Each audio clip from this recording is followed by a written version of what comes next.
first of all, thank you to everyone joining us live tonight and everyone watching. And thank you, LOLA US, for hosting tonight. I'm super excited to be with you guys here. So today, as you guys can see, according to the title of my presentation, I'm going to be talking about a very specific type of tax today on tax day, and that is the tax of tariffs. So this is such an important topic for all of us to know today. And as the majority of us know, Liberation Day on April 2nd was the largest single day expansion of tariffs in modern American history. Like, we made history, guys. It was the most extensive protectionist policies passed in modern US history. We haven't seen anything this big since almost 100 years ago in 1930 with the Smoot-Hawley Tariff Act. So in terms of scope and economic global impact, this was a big deal for us. So as a result, the US has now entered a new era in our trade policy. And it is what I call personally the end of the free trade era.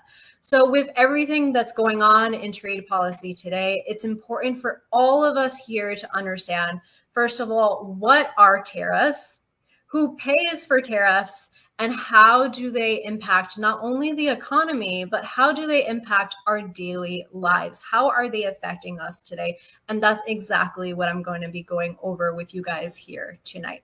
So first, just two quick disclaimers. The first is all of the information that I'm sharing here with you guys tonight is literally just the tip of the iceberg. Like, getting into trade policy, oh my God, there's so much there. There's so much to cover, but I cannot cover everything, unfortunately. But the main goal that I want to leave you guys here with today is just giving you the foundation and a basic general understanding so you can know what in the world is happening today. And secondly, my second disclaimer is that free trade is unfortunately a highly controversial subject today. It is a topic that people literally hate. If you say anything that sheds a negative light on tariffs today, people will flip out on you. I've experienced it on social media. There's little tolerance for it. People often assume that you're attacking a politician or picking sides. So I just want to say and be clear from the beginning that I'm an economist. My job is not to take on politicians or to take sides. I personally don't care who you voted for, who you support, who you don't support. What I care about as an economist is how do these policies affect not only the economy, but your daily life. So I invite you guys to do the same with me tonight, to look at the economics of free trade and tariffs, not the individual or politician themselves. So now that we got all of that covered, let's go ahead and get started. So we're going to start with the basics. The first question that we need to know how to answer today is, what are tariffs and how do they work? So a tariff is a tax on an imported good. It's literally a tax crossing a border.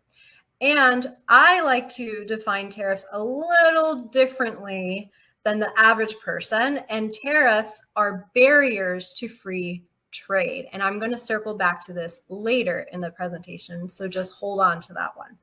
So I want to make it very clear from the beginning.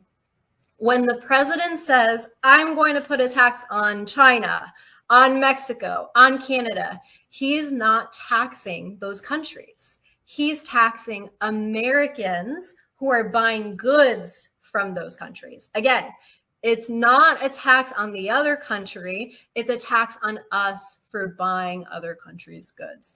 And we're going to get into that more right now.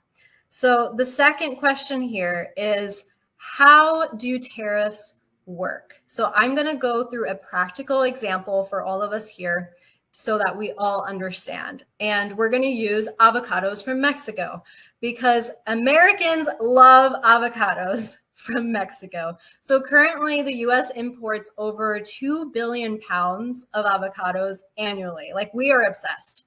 And about 90% of our imports come directly from Mexico. So this is a very, very practical example of what we're importing today. So in this example, if we want to buy avocados from Mexico, Under current tariff policy, our government charges a tax on us for bringing those avocados into the US, right? Like we just said. So tariffs are a tax designed to make it more expensive for us to buy foreign goods so that we can choose more American goods instead. So the economic function of a tariff is that it's designed to alter consumer behavior and preferences in the market away from foreign goods and towards domestic alternatives. So it's a policy trying to change our behavior and our preferences artificially, discouraging us from buying what we might otherwise freely choose. So it's very important for us to understand the economic function of tariffs here, because it's the government's way of saying, hey, don't buy your avocados from Mexico, even if they're cheaper or fresher or taste better. Buy American avocados instead. And this is what is called protectionism. Protectionism is when the government tries to protect its own country's businesses and jobs by intentionally making it harder or more expensive to buy things from other countries. So protectionism can take on many different forms. We're just talking about one form tonight, which is a tariff, but the goal is always the same, which is to manipulate the market in favor of domestic industries. So this leads us to our next question, which is who pays for tariffs? There we go. Okay. So most people I found don't fully understand how tariffs work at the US border. The way that it's currently being framed today is that when we import avocados, those avocados from Mexico, it means that Mexico is paying a 25% tariff to the US government. But that is not how it works. So I'm going to give you a practical example so we can all get this straight, right? Let's say you are a food distributor in Texas and you're currently importing $100,000 worth of avocados from Mexico. So the supplier in Mexico is the one who packs and ships the avocados, but when the shipment reaches the US border, it goes through customs, and because a 25% tariff now applies, you, the US importer, are required to pay that $25,000 before the shipment can clear and be released to you. And that $25,000 goes directly to our government. So as far as who pays the tariff, this should not be a controversial issue because it is not the Mexican farmer, it's not the foreign government, it's you, the American business owner that wants to import that good.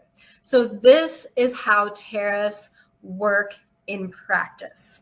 So now that we went over two very important things, what is a tariff and who pays for tariffs, we're going to start talking about the economic consequences of tariffs, my personal favorite.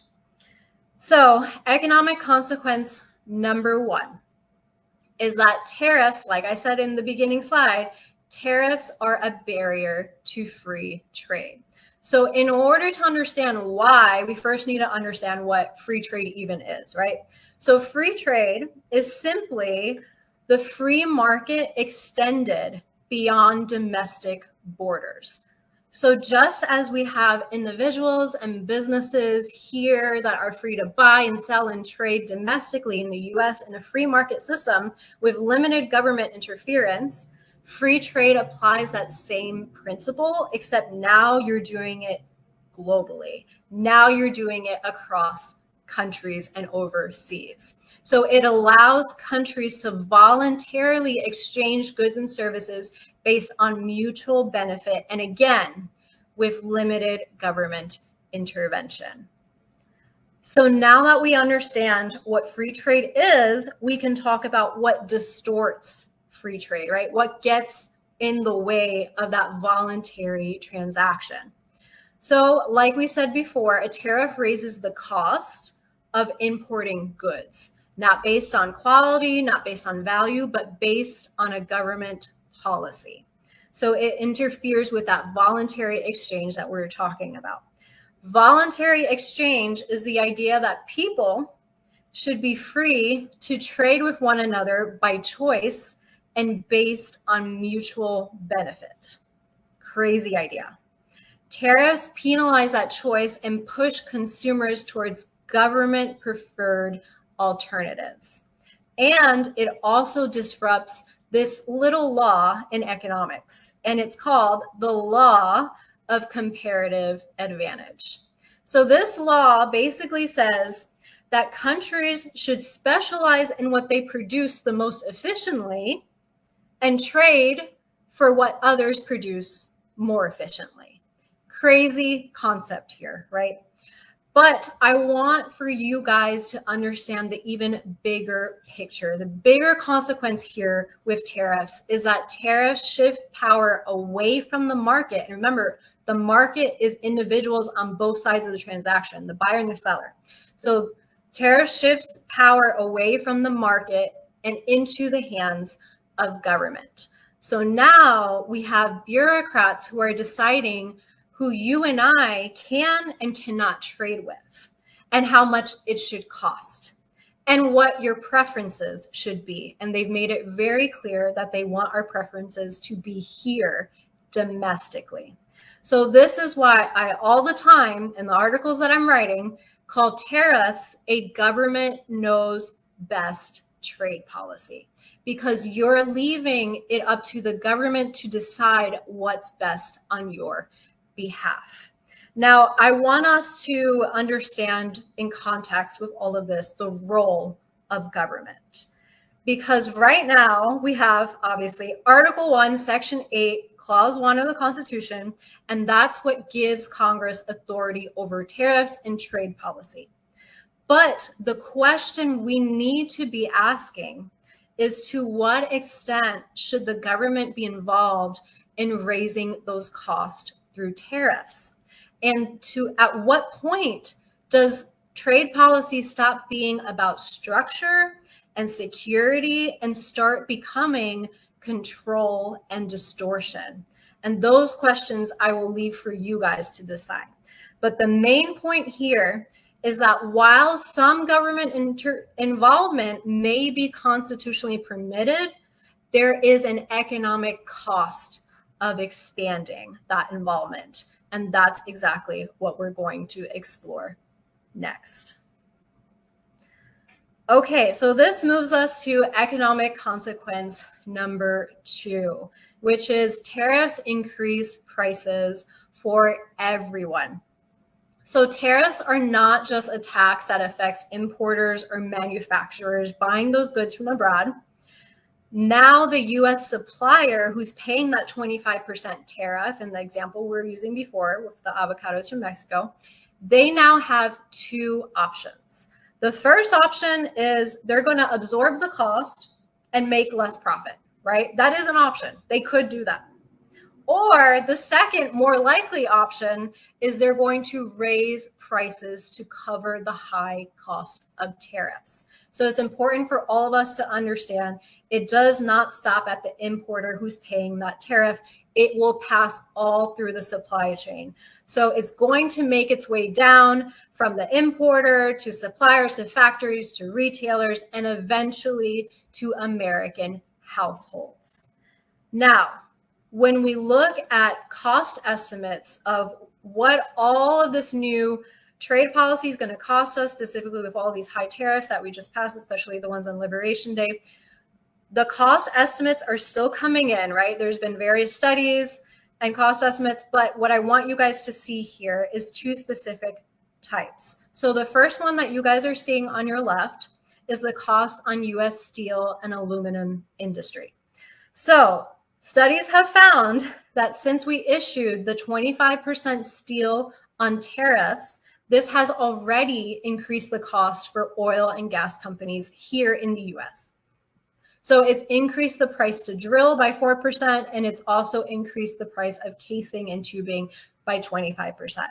So that's on the steel and aluminum industry side. Now, as far as American households, we have different cost estimates coming in. This is just one recent study, But it is estimated that American households will now be paying around $3,800 per household due to these tariffs.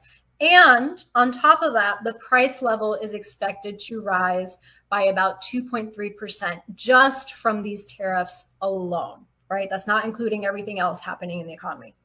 So the main point here is that tariffs won't just affect manufacturers, but it's going to affect the entire supply chain and eventually make its way to American households. And a wise woman once said, cheaper goods don't come from raising prices. And that's exactly what tariffs do. They raise prices on everyone. Awesome. So we're going to move on to economic consequence number 3, which is tariffs come with high opportunity cost. So economists, as I'm sure all of you guys know, don't just stop at the financial cost. They look at the foregone opportunities due to the implementation of this policy. In other words, using those two examples we just looked at in the US steel industry and on American households, we don't just look at, oh, it's going to be 4% costlier and 25% costlier for oil and steel industries in the US. I don't want you just to see the financial cost, okay? I want you to look at the unseen. Because what this means is that instead of the steel industry expanding or hiring or improving technology, that opportunity is now being foregone because they're paying for the higher cost of these tariffs. Now their resources are being redirected elsewhere. And it works the same way for the American household example that we see on the right screen here.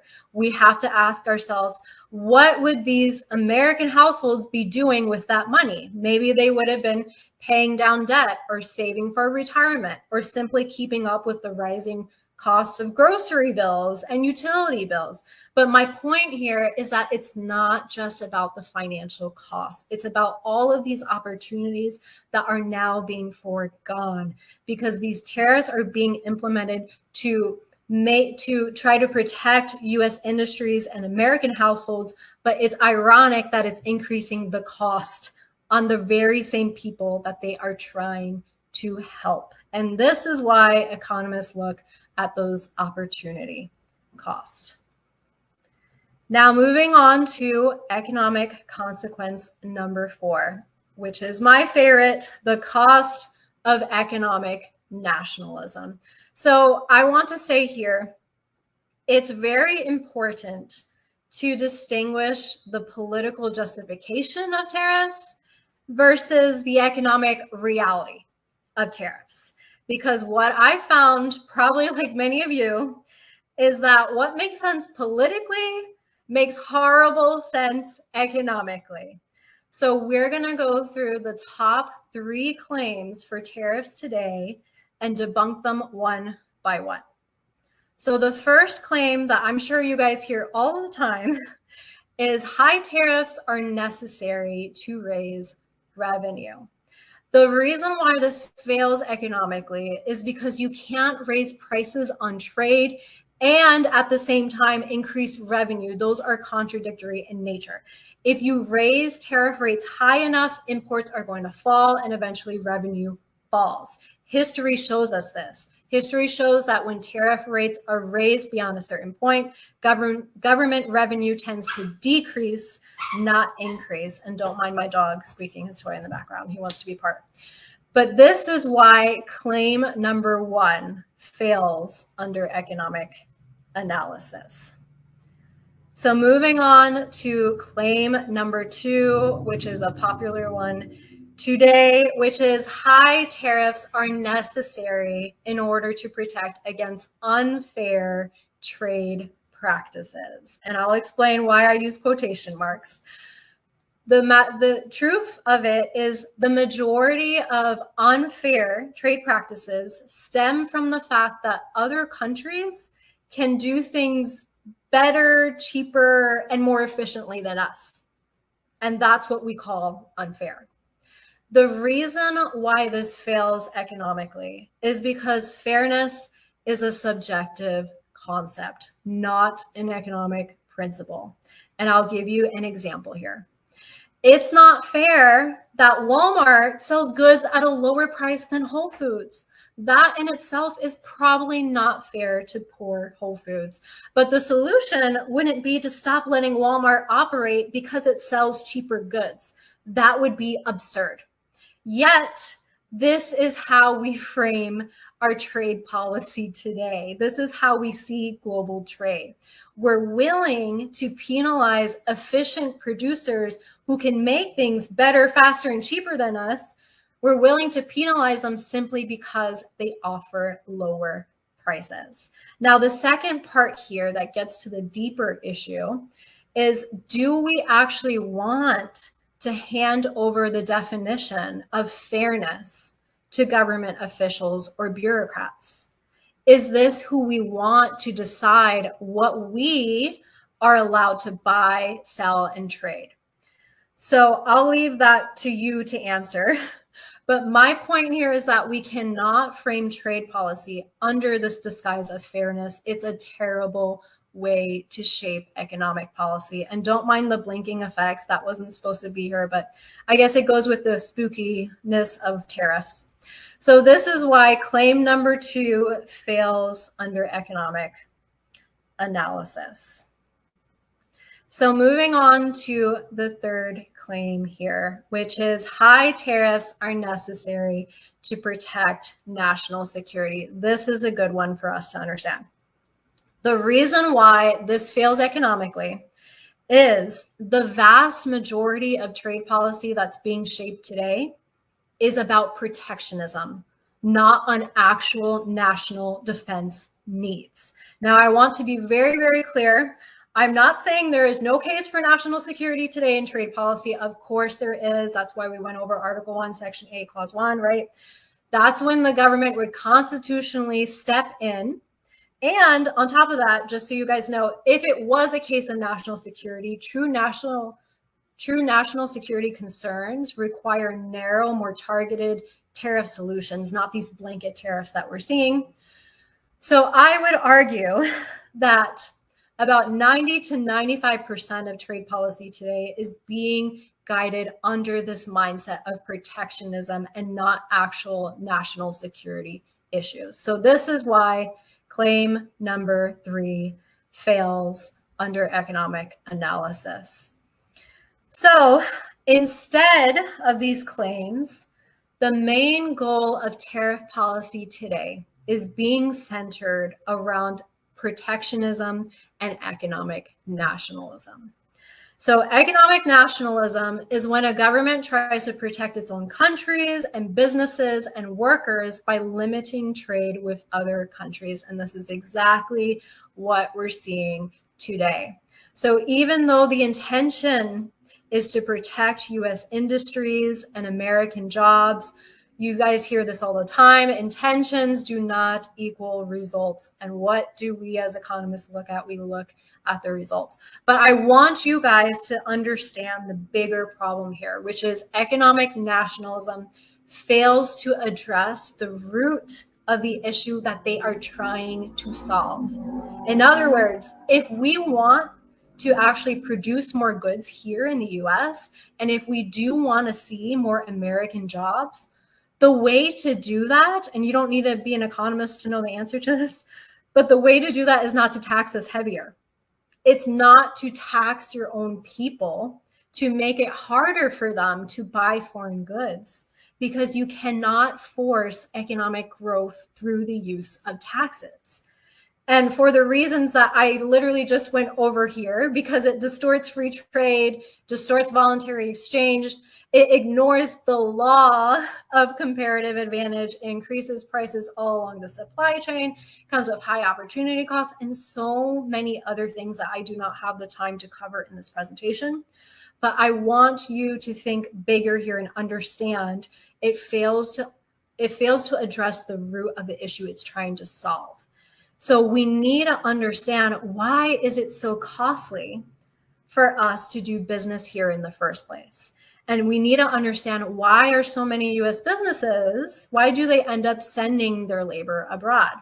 And one of the biggest reasons why, which I'm sure we all know here, is because labor costs are costly.